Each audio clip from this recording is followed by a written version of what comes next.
Gender differences in personality. अब gender क्या होता है, जैसे कि प्रीवियस वीडियो में हमने ये देखा है कि जेंडर सोसाइटी के इम्पोज करदा रोल्स होते हैं, यानी सोसाइटी के मुताबिक कैसे दिखने वाला, कैसी एक्टिविटीज परफॉर्म करने वाला मर्द कहलाया जाता है और कौन सी एक्टिविटीज परफॉर्म करके औरत कहलाया जाता है। सोसाइटी की जेंडर इम्पोज करदा वो रूल्स, उनकी बेसिस पे जब हम मेल और फीमेल को कैटेगराइज करते हैं तो उसे जेंडर कहा जाता है। अब ये जेंडर डिफरेंसेस जो सोसाइटी के इम्पोज करता होते हैं, इससे पर्सनैलिटी पे क्या इफेक्ट्स आते हैं और किस तरीके से मेल और फीमेल पर्सनैलिटी एस्पेक्ट में एक दूसरे से डिफरेंट होते हैं, यानी कि जेंडर के रूल्स के मुताबिक या जेंडर रोल्स के मुताबिक मेल और फीमेल एक दूसरे से कैसे डिफरेंट होते हैं। सबसे पहले मेल और फीमेल पर्सनैलिटी की बहुत सारी डायमेंशंस में, यानी बहुत सारे पहलुओं में एक दूसरे से अलग होते हैं। मेल और फीमेल की शख्सियत टोटली अलग होती है, लेकिन कुछ रिसर्चेज में इन डिफरेंसेस को इनकंसिस्टेंट या इनसिग्निफिकेंट माना गया है, यानी कुछ रिसर्चेज का ये कहना है कि ये डिफरेंसेस इग्नोर किए जा सकते हैं, खत्म किए जा सकते हैं। उसके बावजूद कुछ साइकोलॉजिकल फैक्टर्स ऐसे हैं, कुछ साइकोलॉजिकल डिफरेंसेस मेल और फीमेल में ऐसे हैं जो कि उनके बिहेवियर्स में नुमाया नजर आते हैं। Gender and aggression.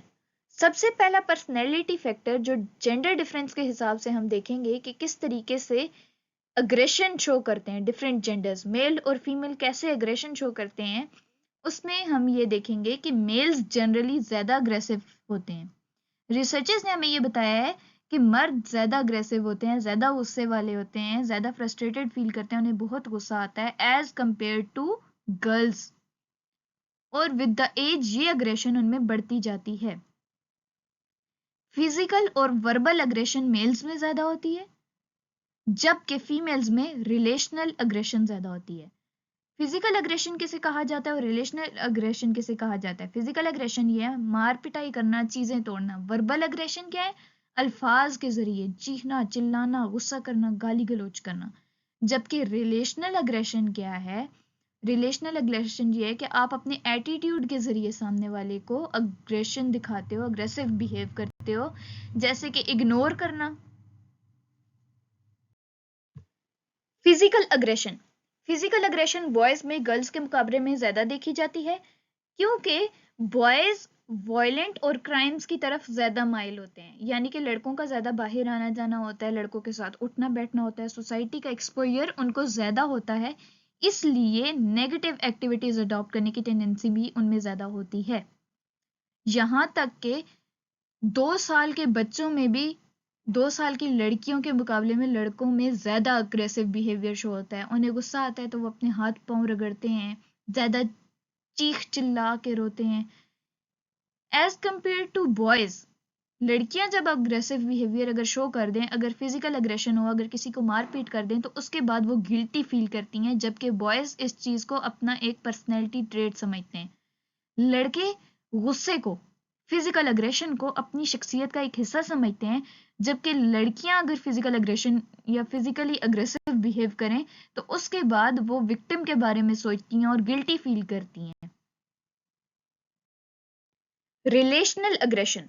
Relational aggression physical aggression से कहीं ज्यादा नुकसानदेह होती है, क्योंकि रिलेशनल अग्रेशन को सोशल अग्रेशन भी कहा जाता है, और ये ऐसी अग्रेशन है, अग्रेशन की ऐसी फॉर्म है जो कि मेंटल पेन कॉज करती है, साइकिक पेन कॉज करती है, और सामने वाले के या तो कैरेक्टर को या फिर उसकी फीलिंग्स को हर्ट करती है।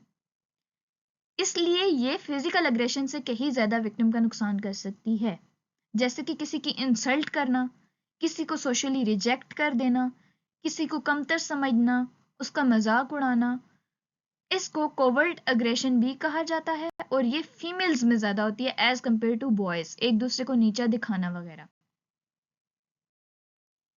अब मेल्स और फीमेल्स में अग्रेशन क्यों डिफरेंट होती है, इसके पीछे बायोलॉजिकल फैक्टर्स भी हैं और साइकोलॉजिकल फैक्टर्स भी हैं। बायो का कहना यह है कि बाय बर्थ ही लड़कों में जो हार्मोन्स प्रोड्यूस हो रहे होते हैं या जो हार्मोनल चेंजेस हो रहे होते हैं वो अग्रेशन ज्यादा काज करते हैं, और अग्रेशन के पीछे बायोलॉजिकल कॉज ये होता है कि उनके हार्मोन्स डिसबैलेंस हो रहे होते हैं, जिसकी वजह से वो अग्रेसिव बिहेवियर शो करते हैं।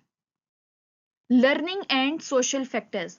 बकाया रिसर्चर्स का कहना ये है कि अग्रेशन लड़कों और लड़कियों में डिफरेंट इसलिए होती है, अग्रेशन लेवल इसलिए डिफरेंट होता है, इसके पीछे कोई बायोलॉजिकल काजेस नहीं होते, बल्कि ये सीखा हुआ बिहेवियर होता है, सोसाइटी से सीखते हैं, सोशलाइजेशन से सीखा जाता है।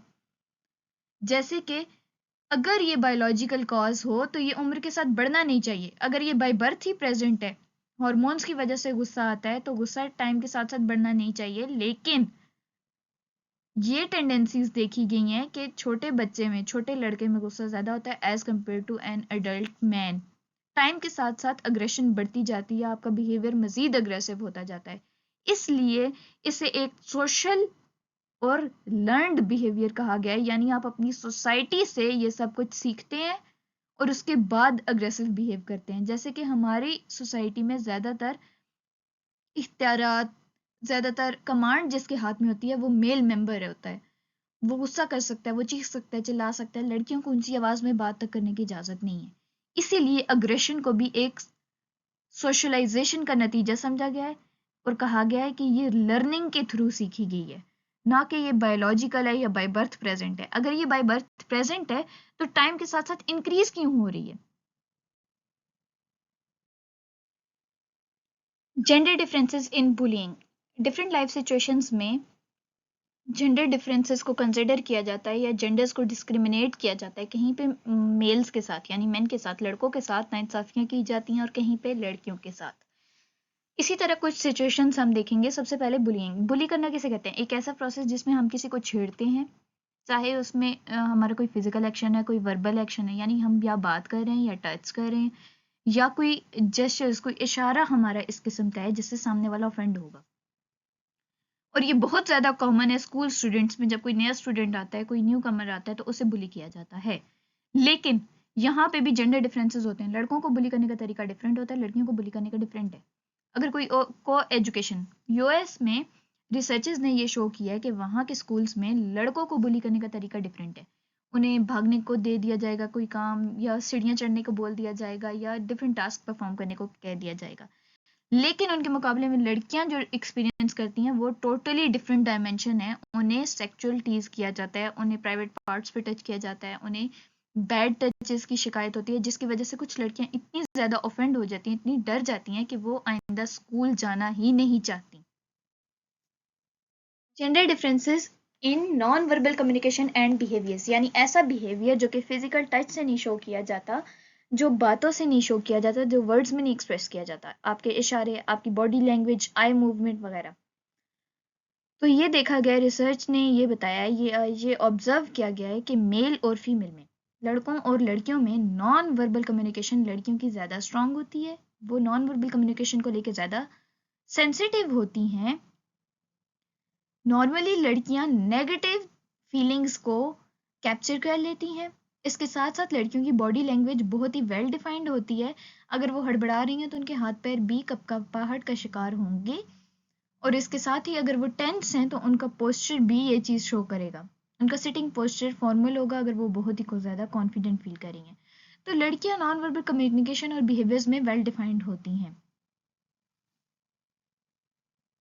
और अमूमन लड़कियां लड़कों को देख के बात करती हैं। अगर लड़कियों की कम्युनिकेशन लड़कों से हो रही है या लड़कियों की कम्युनिकेशन किसी और से हो रही है तो लड़कियां देख के बात करना पसंद करेंगी। लेकिन जो मेन है, जो मर्द हजरात हैं, वो देख के बात करने को ज्यादा प्रेफर नहीं करते, ये रिसर्च का कहना है।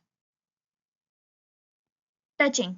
Women and men differ in the use of touching as a part of non verbal communication. अब एक दूसरे को टच करके बात करना है, जैसे कि ताली मार के बात करना, कंधे को हाथ लगा के बात करना, या हाथ पे हाथ रख के बात करना, इस किस्म की बातचीत में भी, कम्युनिकेशन के दौरान इस किस्म के जेस्चर्स देना भी मेन और वुमेन में डिफरेंट है। मेन टच करते हैं, अक्सर अमूमन ताली मार के बात करना या कंधे पे हाथ रख के बात करना, इस तरह बात करते हैं। लेकिन दे डिसलाइक बीइंग टच्ड। उन्हें टच किया जाए ये चीज़ उन्हें कुछ खासी पसंद नहीं आती। इसके मुकाबले में लड़कियां टच पे पॉजिटिव रिस्पॉन्स शो करती हैं। अगर कोई उनसे बात कर रहा है और उन्हें टच कर रहा है, यानी ताली मार रहा है, कंधे पे हाथ रख रहा है, तो इस सबको वो पॉजिटिव परसीव करती हैं। लेकिन वो ये कभी स्टार्ट नहीं करेंगी, इनिशिएट नहीं करेंगी, इस सब में पहल कभी नहीं करेंगी। एक्सप्रेसिवनेस एंड सेंसिटिविटी। एक्सप्रेसिवनेस और सेंसिटिविटी के मामले में भी लड़कियां ज्यादा सुपेरियर समझी जाती हैं। वो नॉन वर्बल कम्युनिकेशन को अच्छे से समझ सकती हैं, वो स्पेशली नेगेटिव फीलिंग्स को आइडेंटिफाई कर लेती हैं। जैसे कि कहा जाता है लड़की नज़र को पहचान जाती है, लड़की ये चीज़ परसीव कर लेती है, उसको नेगेटिव वाइब्स आ जाती हैं कि कौन उन्हें किस नज़र से देख रहा है या किस इशारे का क्या मकसद है। ब्राउन ने 1986 में बताया था कि ये एबिलिटी लड़कियों में इसलिए भी ज़्यादा है क्योंकि वो लेस पावरफुल होती हैं, वीक होती हैं, और अपनी इस वीक पोजीशन को स्ट्रॉन्ग करने के लिए वो नेगेटिव फीलिंग्स को जल्दी परसीव कर लेती हैं जिनसे उन्हें नुकसान पॉसिबल है।